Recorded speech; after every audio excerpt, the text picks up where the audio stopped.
People are happy. Oh my God, that's all I want. I want people to be happy. Exclamation marks. I love you. Very good. And the reason why we do this, and what we're going to be talking about today, is we're going to be talking about medicine as an act of love. And, when I have, I know that none of you have challenging patients, but when I do have a challenging patient, if I can practice loving them, then everything goes easier. And we're going to have some stories around that in a moment. So what we're going to be talking about today is medicine as an act of love and meaning and mindfulness amidst the messiness. Because I know, after 22 years as a family doctor, working in hospitals, long-term care, emergency rooms, rural, remote, northern, urban, I get it. I know things can get really messy in the work that we do.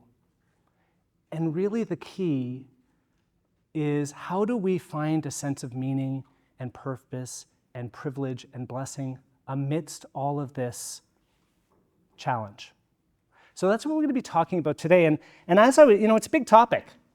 And I was so privileged to come in and to listen to Jared and to listen to Kyle and to realize that as I looked at this amazing day that the Kelowna General Hospital Wellness Committee has put together, it's truly a privilege to be part of this conversation, because all of the topics, whether it's planetary health, whether it's how we communicate as colleagues within healthcare, it's all about love, right? It's all about caring. And we're going to talk about how that's our way home. And so as I was trying to figure out how to, talk about this today in a way that didn't seem Pollyanna but seemed useful and human, I wrote this morning. I said, it's all about love. That's why we're here. That's why you're here. To remember, to come home to this moment unfolding. As Ram Dass says, we're all just walking each other home. That's why we're here. When we remove all the busyness and are able to see, able to listen once again, then we can remember, we can remember. Reconnect with our body, mind, and heart that is here. When I have sat beside, as I'm sure all of you have, someone who is dying or at the end of their life, often their only focus is upon those that they've been privileged to love. Their advice: slow down, smell the roses, spend time with those you care about, take risks, give of your time and your talents, love.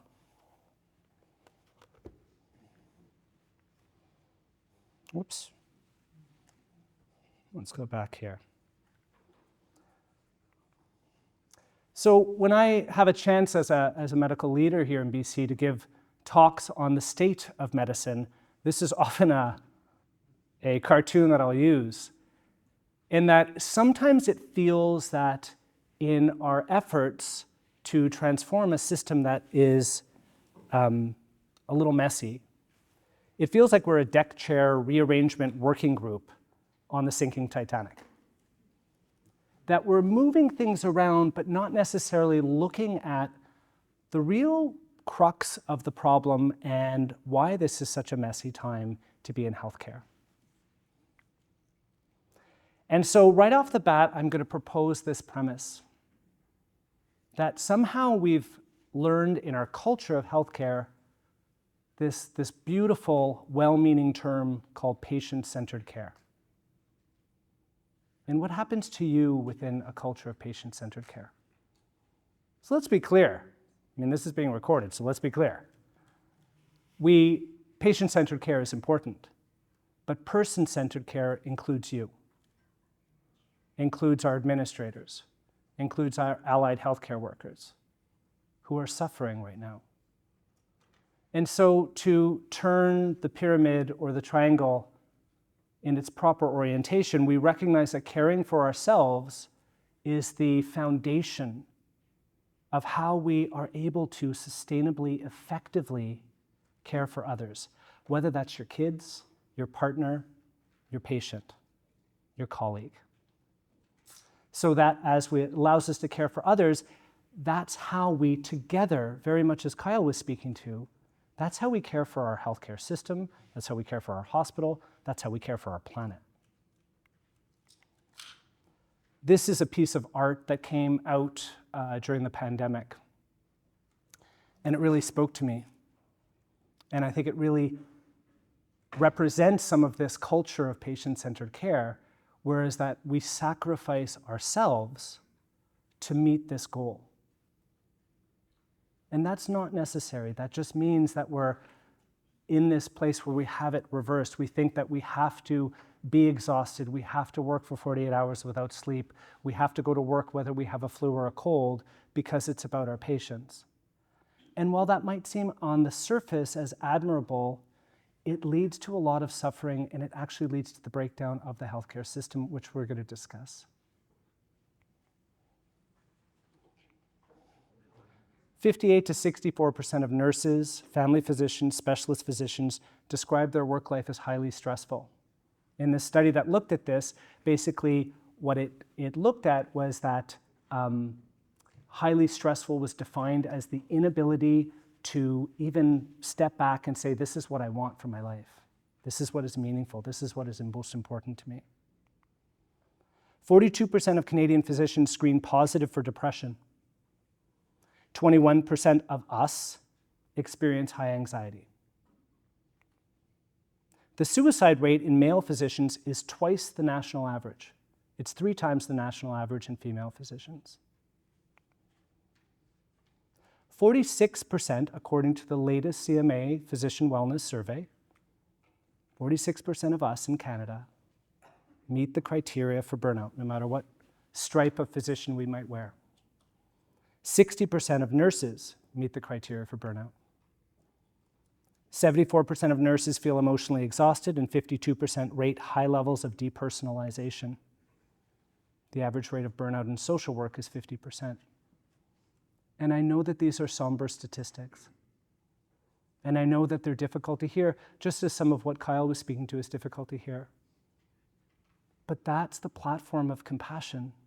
When we're faced with difficulty, that's how we rise up. That's how we move from a place of love. So we're starting to, in our culture, name burnout more. And I think we need to.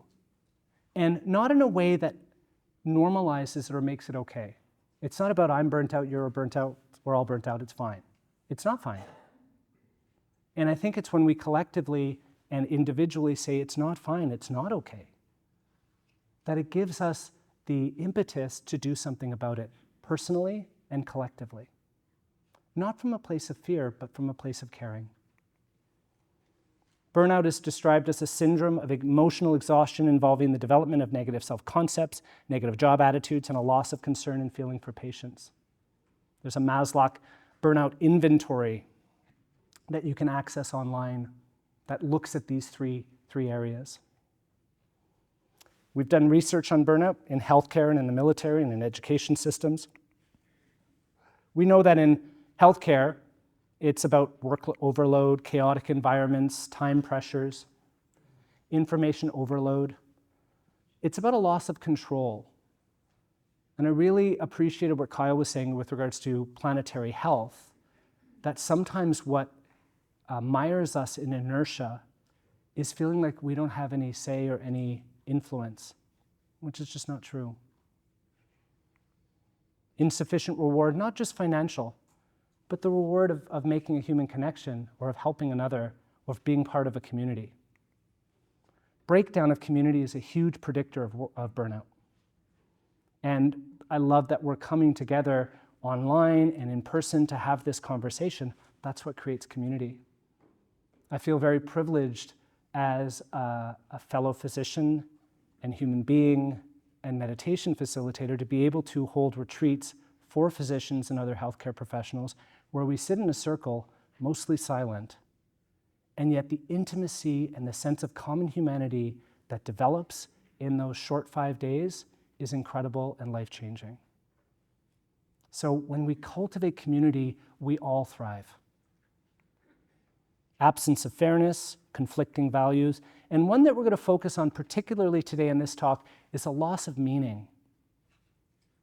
When you think about your acceptance letter to medical school and how excited, proud, petrified you were, somewhere along the lines in the busyness and responsibilities, in the multiple committees and boards, we lose sight of why we do this, what's important, what sustains us.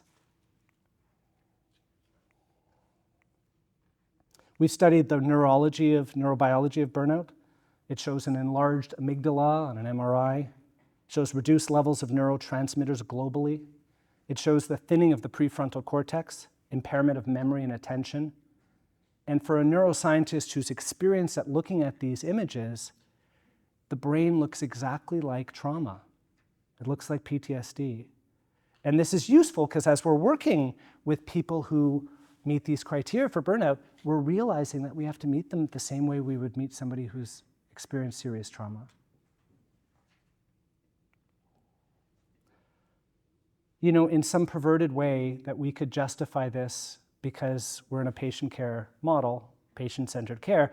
So, you know, even though it causes broken relationships, alcohol and substance use, depression, suicide, at least we're providing excellent quality care. Nope. The research shows that when practitioners experience burnout, there's decreased quality of care and increased medical errors. That there's decreased patient satisfaction, there's decreased productivity and professional effort, and there's increased physician turnover. So what we're learning is that burnout is rampant and there's reasons for it. And one of those reasons is this sense of loss of connection to what's most important, connection to meaning in our lives. And I wanted to, I don't know, is anybody a Rachel Naomi Remen fan? Show of hands if you're a Rachel Naomi Remen fan. If you're not, and you're a physician, she's someone to know. She's written beautifully about what it is to be in healthcare, what it is, what makes it important to us, how do we thrive and survive within the challenges of the work that we do. And I wanted to just read something from her.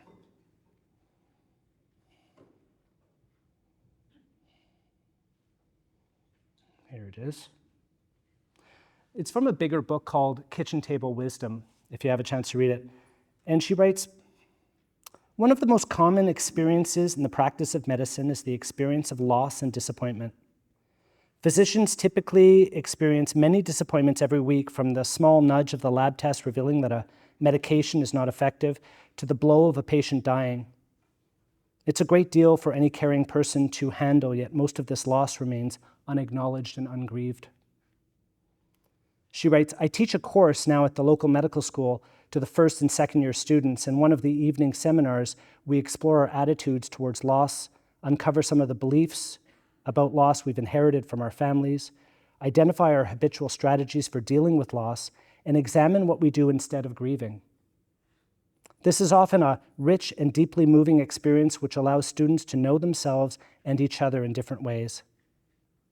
At the close of one of these evenings, a woman student stood and told me that they had already been given 2 lectures on grieving by the Department of Psychiatry.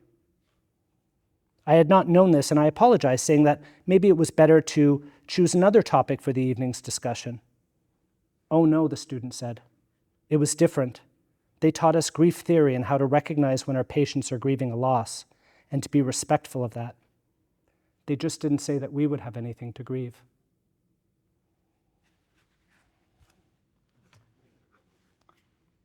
So it's part of being a human being, and we're not an exception to that rule, that being part of a caring human being is that we experience grief, we experience loss, and we learn to care for the people that we work with as colleagues and as patients.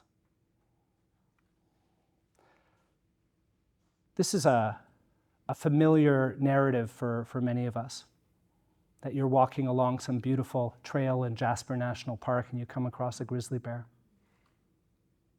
And we know what happens, right? We know how we fight, we flee, we freeze, we fawn. And we know that the heart rate increases, the blood pressure increases because the contractility of the heart goes up.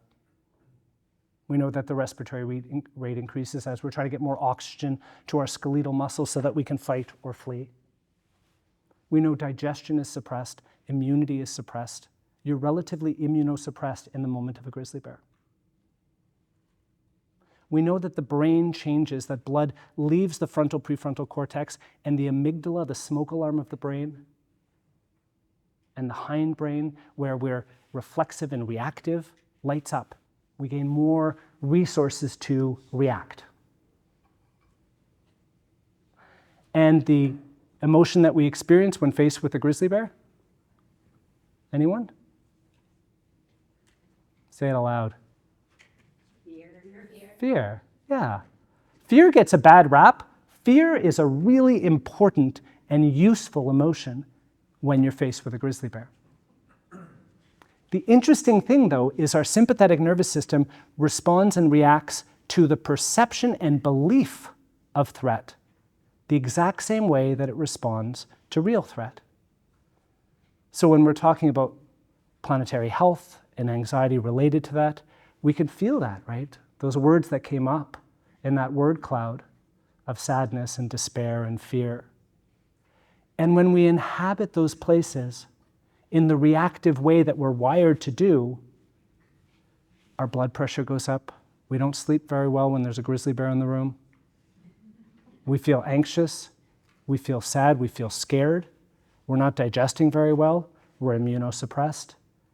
And welcome to the world of suffering from a lot of the disease states that we see in our patient population and in ourselves and in some of what we just looked at.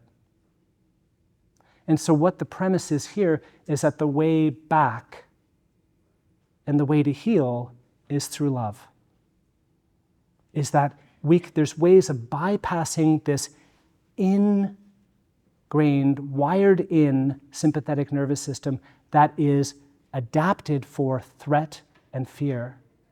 But a lot of the time, it's not just about what is happening, it's about our story about what's happening. There was a big study done in the 1980s, and this was fascinating. It looked at, I think, 60,000 people and the effect of stress and death after 30 years, mortality rates. And what it found, predictably, is that those people who had the highest amounts of stress and the strongest belief that stress was something that was negative, bad, they wanted to get rid of it at all cost, had the highest mortality rates after 30 years. Yeah, for sure. Is that better? Yeah? What was interesting about this study is that those people who had the highest amounts of stress and the strongest belief that stress was something that gave them meaning, motivation, value, had the lowest mortality rates, lower than people who had less stress. That let's be clear that there's a certain amount of challenge that's going to overwhelm any of us. But it's not just about the challenge, it's about our relationship to it. It's about the stories we tell. I'm going to give you a couple of examples. If you give an IM needle vaccination to a 4-year-old, how does the average 4-year-old react to that? Anyone? Freaking out. They might kick you, they might cry, they might try to run away. Needles are scary. Fight, flight, or freeze. If you give the exact same gauge and size of needle to a 40-year-old, how do they react? If you scream and cry, there's no judgment here, we're all friends.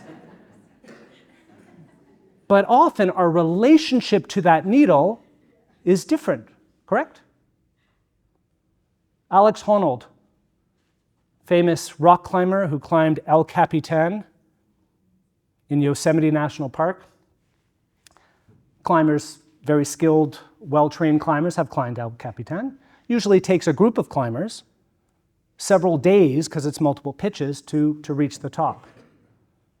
People have died on El Capitan with the right skills and the right equipment. It's this massive vertical granite rock face. Alex Honnold decided that it would be a challenge to climb it by himself over 3 hours and 52 minutes without a rope or without a harness. I don't know about you, but my relationship to El Capitan is very different than Alex Honnold's. El Capitan is El Capitan. It doesn't change. Our relationship to it does. Today I will live in the moment unless the moment is unpleasant, in which case I will eat a cookie.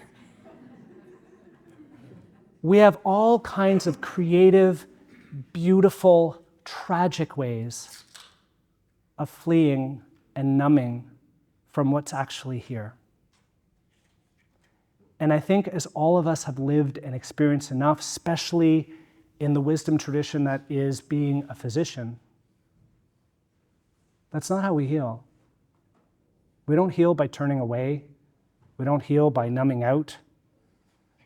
That might be necessary for a short time, but ultimately we have to turn towards.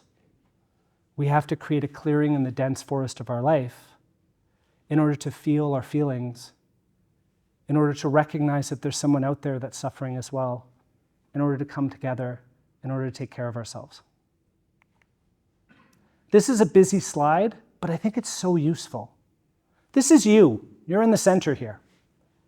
And some external stressor, some perceived threat or challenge comes in, or maybe it's some internal stressor, physical pain, a difficult memory. And we are wired to automatically react. Sympathetic system, fight or flight, hypothalamus, pituitary, adrenals, cortisol is increased. We know this stuff. This leads to that acute hyperarousal that we spoke about. Chronically, it leads to chronic hyperarousal.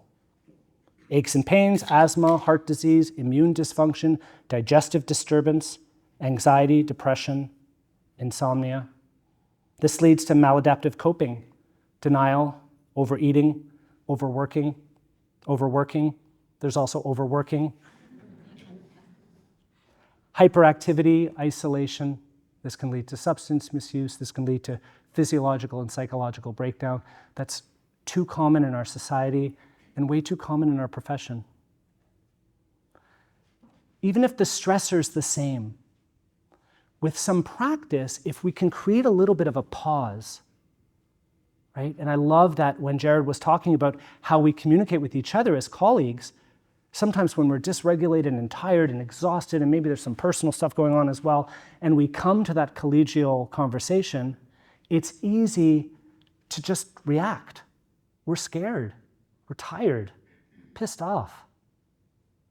And so when we pause, and with some practice, when we learn how to listen to what's actually here, turn towards my chest is tightening, my jaw is clenching, I'm feeling scared, I take a deep breath to take care of myself before I go to talk to my colleague. Well, lo and behold, this mindful appraisal stimulates the parasympathetic nervous system. This leads to a stress response versus reaction. It leads to openness and curiosity. We realize we have a choice. Viktor Frankl, the famed psychiatrist who survived the Holocaust of World War II, he lived in Auschwitz. And he wrote about his experiences in this seminal book called Man's Search for Meaning. And he said, between stimulus and response, there's a space.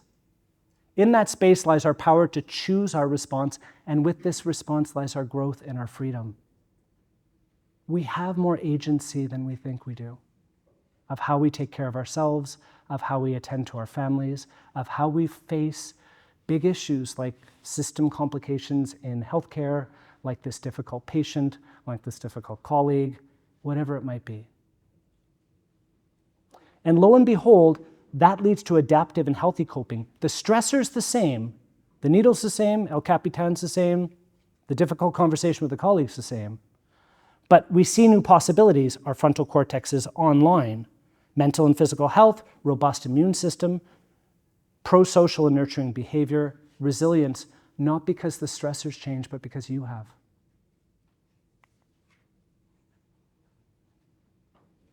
We don't see things as they are, we see things as we are. And sometimes when we're looking through a lens of exhaustion or fear or anger, that's all we see.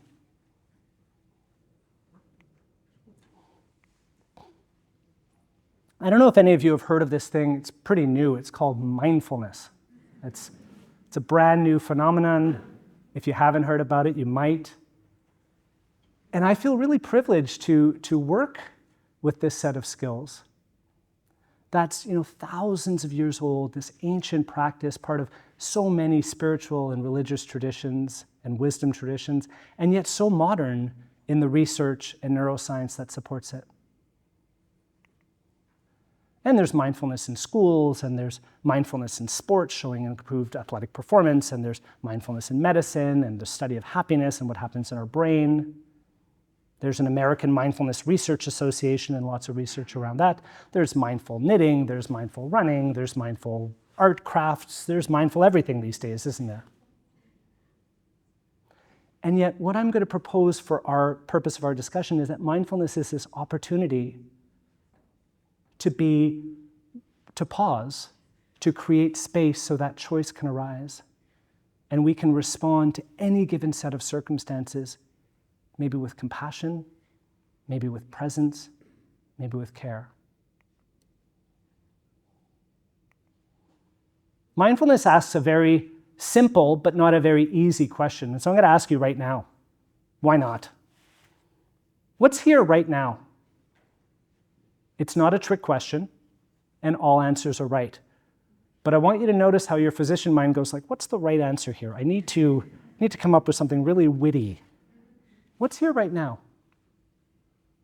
Just shout it out. You. Thank you. I'm here. Chairs. I wasn't sure there for a moment. Chairs are here. What else?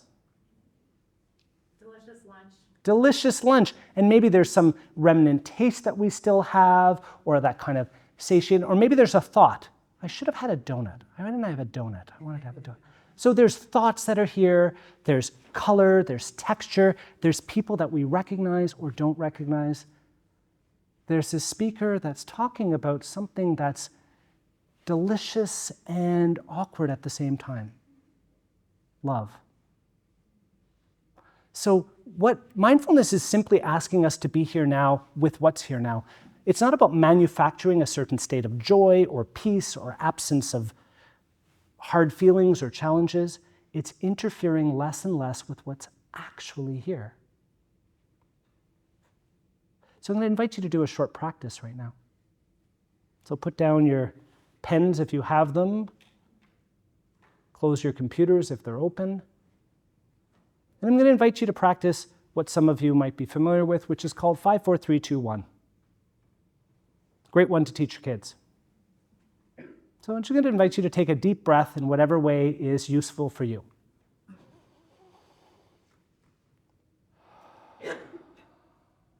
Allow that exhalation to carry a little bit of a sigh and to be a vehicle of surrender, just an opportunity just to kind of drop your shoulders, soften your jaw, and relax. Invite the possibility. Allow yourself permission to be here now. And keep your eyes open for the moment. I'm going to invite you to notice 5 things that you see. Except I'm going to invite you to pause with each one with this beginner's mind, like you've never seen it before. So I want you to notice texture and color and form and shape. And really just this direct experience of seeing before the story comes in, before the evaluation. This miracle of seeing. And you can lower your gaze or close your eyes. Can you notice 4 sounds? Again, just pausing with each one. Be curious. Curiosity is a superpower. Some sounds might be loud and obvious. Others might be subtle. Lean in.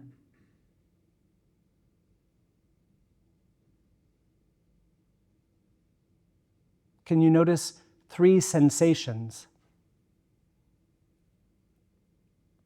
Maybe the gentle weight of clothes against skin, or the sensation of your feet against the floor, or something else. Just noticing this direct experience of feeling, of sensation. 2 smells.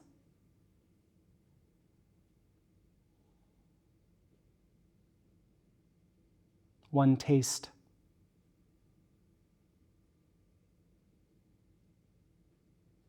And if your eyes are closed, you're welcome to open them. In order to notice 5 things that are here, you need to be here. In order to observe 4 things that you hear that are present, you need to be present. And while that sounds obvious, you're like, well, Mark, I'm here. Like, I'm right here. Here I am. We're so disconnected a lot of the time. We live so much in our heads and our thoughts of what's going to come, what has come, what we need to do. And hey, that stuff's important. Just not 24/7. Not when your kid's trying to connect with you. Not when your patient's trying to tell you their diagnosis. Not when you're trying to go to sleep. So you are here. In all of those ways, there's emotions that are here now. There are sensations. There are thoughts. There are judgments.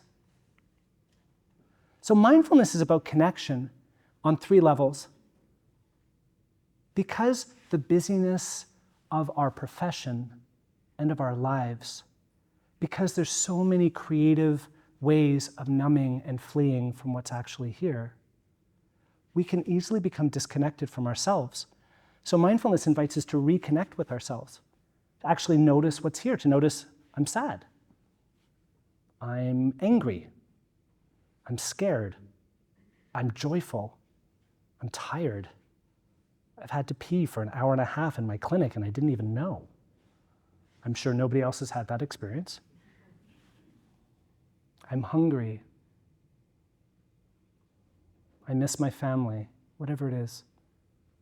So it's reconnecting with ourselves, and that doesn't invite a sense of loss, that invites a sense of wholeness. We feel like we're back in our body, back in our mind, back in our hearts. It's reconnecting to each other. John Tarrant, this wonderful Zen master, he says, attention, which is one of the core elements of mindfulness, he says, attention is the most basic foundation of love. Who here has kids? Put up your hands. Yeah. Who here has a partner? A dog? Yeah. I notice some people put up their hands for all 3. What a busy life. If you have kids, what do our kids want from us? To be the perfect parent, say the perfect thing, do the perfect thing? No, that's what we expect of ourselves. Our kids just need us to be here. Because that's how they feel seen and cared for. That's how their nervous systems feel safe enough to develop and to individuate in the world. I have a border collie. He's 5 years old. His name is Charlie. I love Charlie. If I go out and take out the garbage and I'm gone for 2 whole minutes, how does Charlie react when I come home?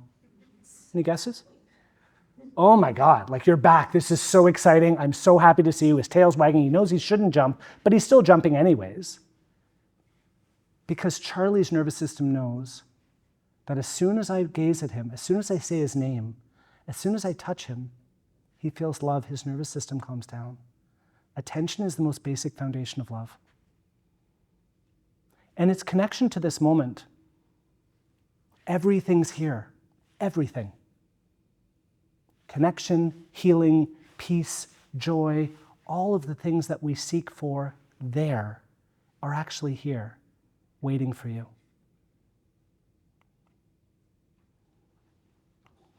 So connecting into the moment is kind of important, right? If a surgeon's removing my appendix, I want the surgeon to be present. I don't want them to be planning their Mexican vacation or thinking what they're going to make for dinner tomorrow night. I want them to be here because they're going to be more effective in removing my appendix. So connecting to ourselves, connecting to each other, connecting to this moment. This might be familiar to all of us. Mindful or mindful, right? That I think we get that left bubble. And what I love about this really represents what neuroscientists call the 2 main neural networks. I know in medical school we learn like the amygdala does this, the prefrontal cortex does this, the hippocampus does this. And neuroscientists are like, well, kind of, but things, not surprisingly, work in systems. And in the brain, you're often in one of two systems. The bubble on the left represents the default or narrative network. It's the stories we tell. It's the planning, it's problem solving, it's creativity, it's remembering. And this is a really useful muscle, and we use it all the time.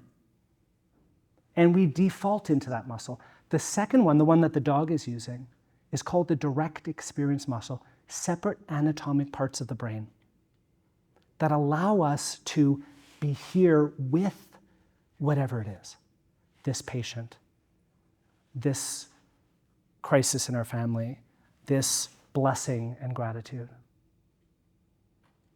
And what we've shown in research is we've shown that if the default mode network is overdeveloped, that makes it more likely to have attention deficit disorder, it makes it more likely to have depression, makes it more likely to feel disconnected and lonely. So it's not that both muscles aren't important, but it means that we, in our society where everything is a 10-second reel, having moments of pause, having moments of presence, which mindfulness and meditation can cultivate. We all have that capacity. You just did it during the 5, 4, 3, 2, 1. But we can build this muscle. And how might that help us as physicians? So here's the default mode network playing in the playground of memory, rumination, future, emotion. So what is meditation? So if mindfulness is this paying attention in the present moment on purpose, you're choosing to pay attention, and without judgment, what's meditation? Well, it's very easy. Meditation is a practice of concentrated focus upon a sound, object, visualization, the breath, movement, or attention itself in order to increase awareness of the present moment, reduce stress, promote relaxation, and enhance personal and spiritual growth. It's very simple. Please forget that. Meditation is exercising your brain. The area of the brain that controls fine motor movement of the thumbs is about 30% larger on a functional MRI than it was about 25 years ago. Why? We can have debates whether that's good or bad. I'll tell you, your brain doesn't care.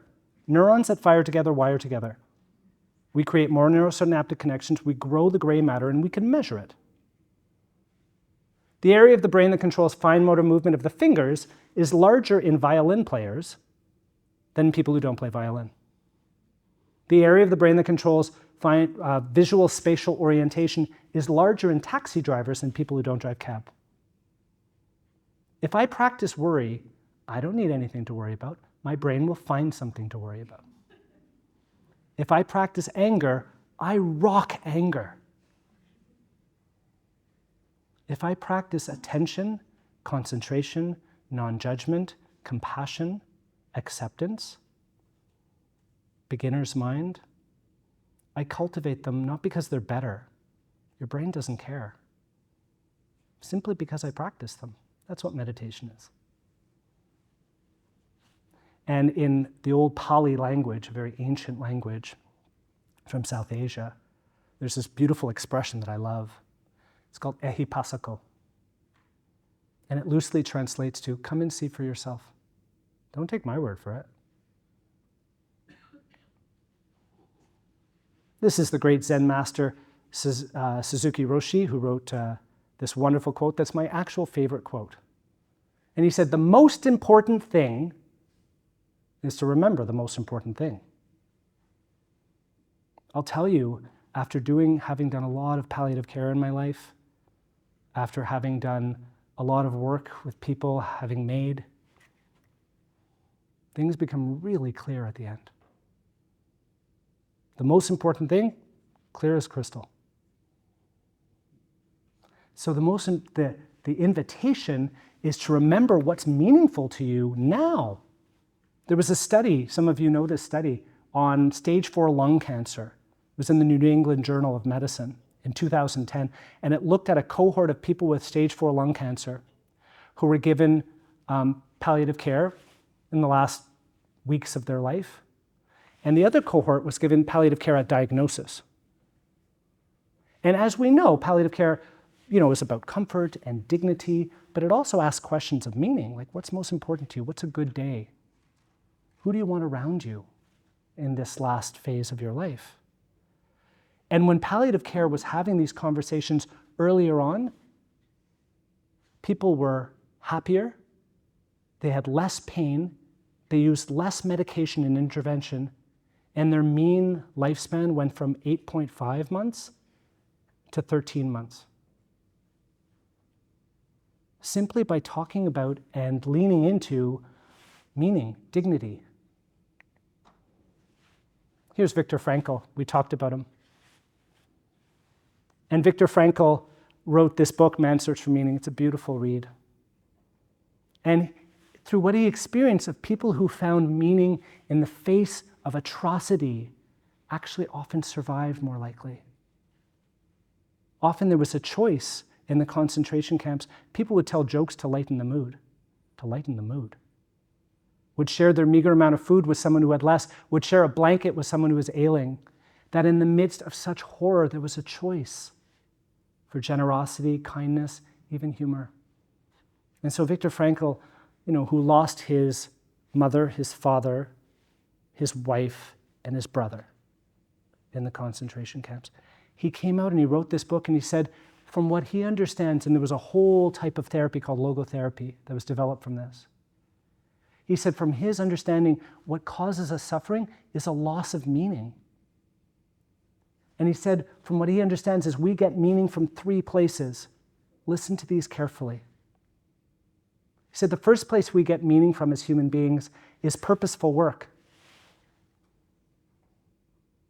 He said the second place we get meaning is through love relationships of all sorts. And he said the third one, which is the one that is not obvious as much as the first 2, is he said we get a sense of meaning through cultivating courage in the face of adversity. And I know that there's so many of us in this room who have gone through really tough stuff personally in their family, whether that's loss or what have you. And I know that we have found a place of meaning and strength through those experiences.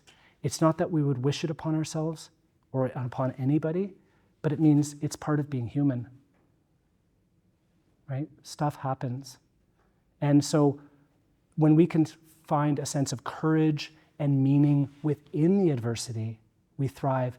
And I think those 3 are all about love. Purposeful work, what gives us purposeful work? It's when we feel we're making a difference in the world, in someone's life. Love relationships, courage in the face of adversity. The great Sufi poet and mystic Jalaluddin Rumi, he said, don't turn away. Keep your gaze on the bandaged place. That's where the light enters you. Thich Nhat Hanh said, no mud, no lotus. In order for the beauty and complexity of a lotus flower, you need mud. That's where it grows.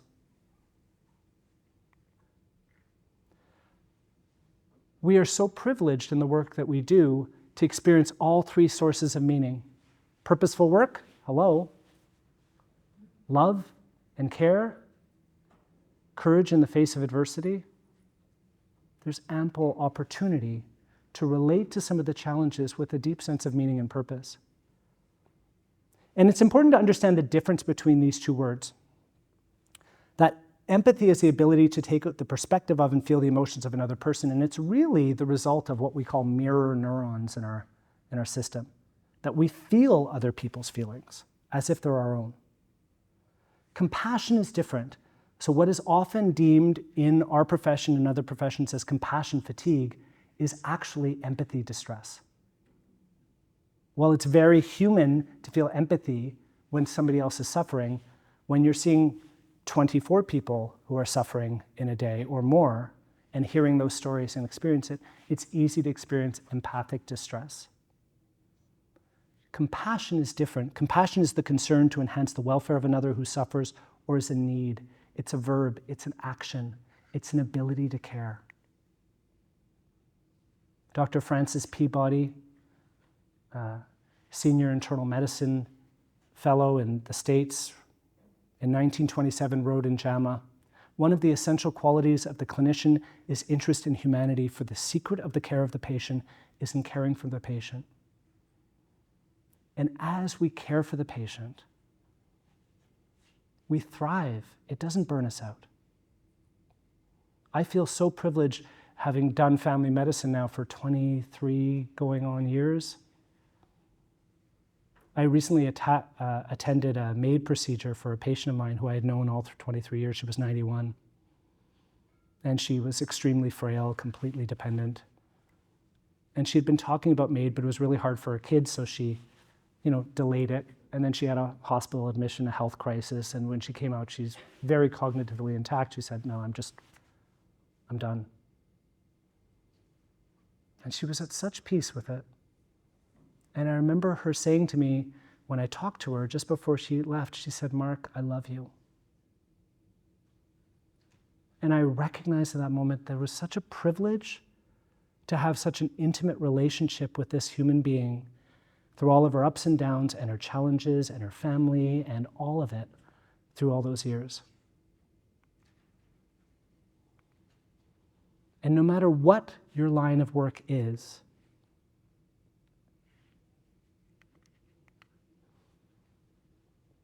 we have this ability to care, to love, to serve, to help, to nurture. It's what we do. And it's a blessing. Not that it doesn't have challenges, of course it does.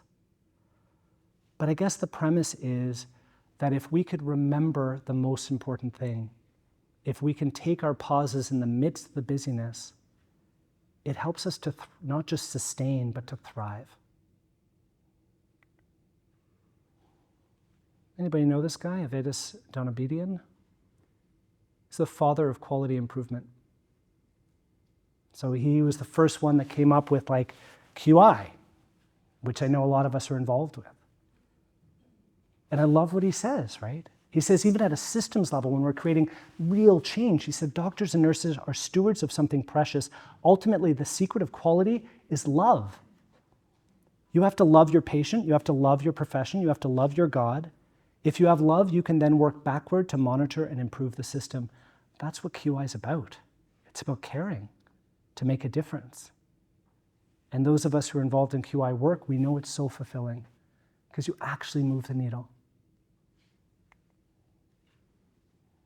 Anybody know what this is a picture of? It's the art of kintsugi. The Japanese art of taking broken pottery and putting it back together with resin and gold dust in order to create something that's uniquely beautiful and that honors the cracks. The cracks are part of it. Part of our profession, part of our challenges, part of what it is to be human. It comes with the package. And the art of humanity that we recognize in our last days, hopefully before, is not to turn away from the challenges, but to lean in, to recognize that there's beauty in the cracks. No mud, no lotus. That when we turn towards our grief, as Rachel Naomi Remen was saying, when we turn towards our sadness, towards our exhaustion, not with judgment and shame, but with compassion, that allows us to create change. Carl Rogers, the great famed psychotherapist, he said, the curious paradox is that it's only when I can completely accept myself just as I am, then I can change. Otherwise, we're just fixing. And I'm going to propose that there's nothing in you that needs to be fixed. Rachel Naomi Remen, she says, when you fix, you see life is broken. When you help, you see life is weak. When you serve, you see life as whole. She said fixing and helping may be the realm of the soul, of the ego, but service is the realm of the soul. So how do we practice what we do in terms of service? Even with the challenging patient, even with the long shift. And how does that spread into everything? So I wanted to finish with a quote and some practical ideas.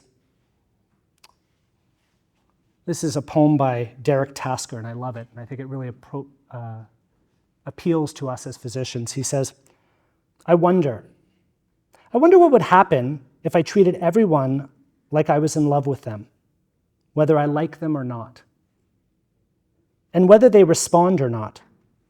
And no matter what they say or do to me, and even if I see things in them which are ugly, twisted, petty, cruel, vain, deceitful, indifferent, just accept all that and turn my attention to some small, weak, tender, hidden part and keep my eyes on that until it shines like a beam of light, like a bonfire I can warm my hands by and trust it to burn away all the waste which is not, never was, my business to meddle with.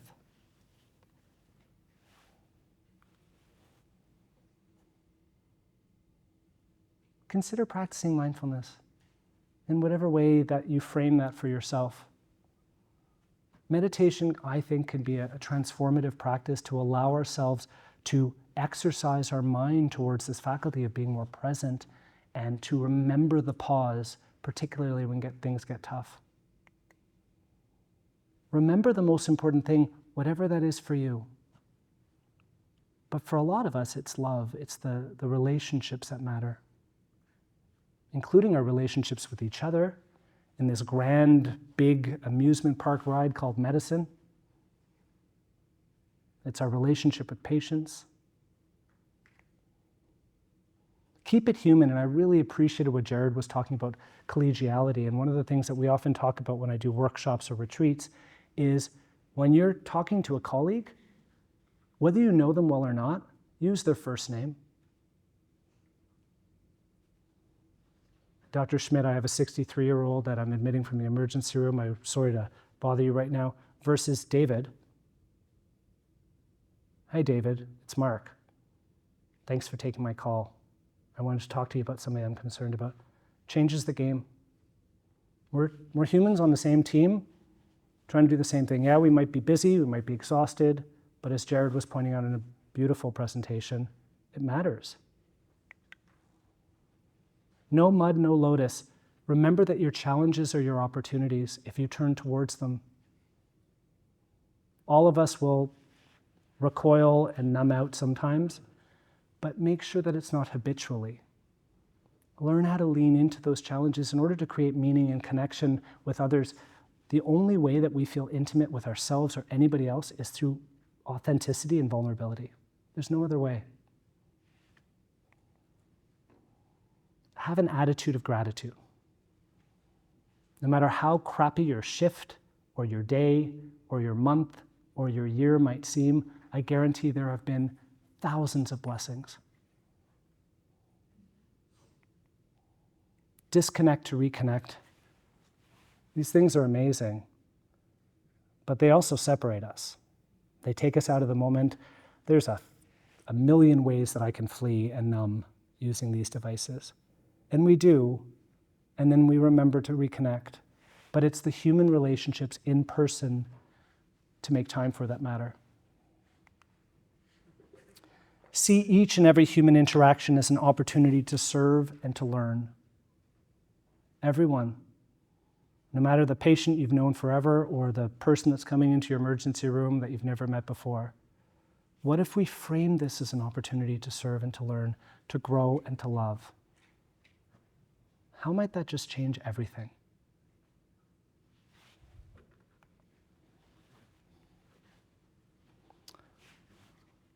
This wise philosopher said, a human being is part of the whole, called by us universe, a part limited in time and space. He experiences himself, his thoughts and feeling as something separated from the rest, a kind of optical delusion of his consciousness. This delusion is a kind of prison for us, restricting us to our few personal desires and to affection for a few persons nearest to us. Our task must be to free ourselves from this prison by widening our circle of compassion to embrace all living creatures in the whole of nature. This guy said that.